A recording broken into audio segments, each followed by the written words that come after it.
Niente scherzetto e niente dolcetto, la festa della paura quest'anno fa paura, ma sul serio si trasforma in festa domestica nella migliore delle ipotesi, visto che in centro alle 18 si chiudono i battenti per il primo weekend dall'avvio del nuovo DPCM, che impone di abbassare le saracinesche a bar, ristoranti, pub, pizzerie e la città si spopola di aperitivi e feste a tema. È a questo punto che subentrano i controlli serali, che in questa occasione non saranno però intensificati più di quel che succede in ogni weekend ormai da mesi. Noi abbiamo un gruppo di agenti della polizia locale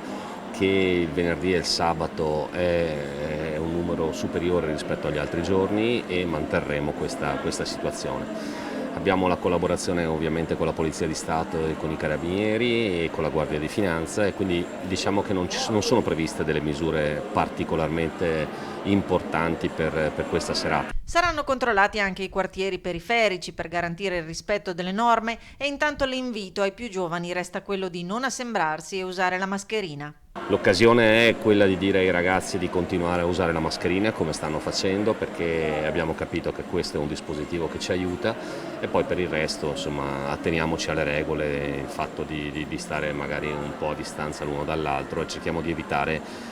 qualsiasi tipo di contatto.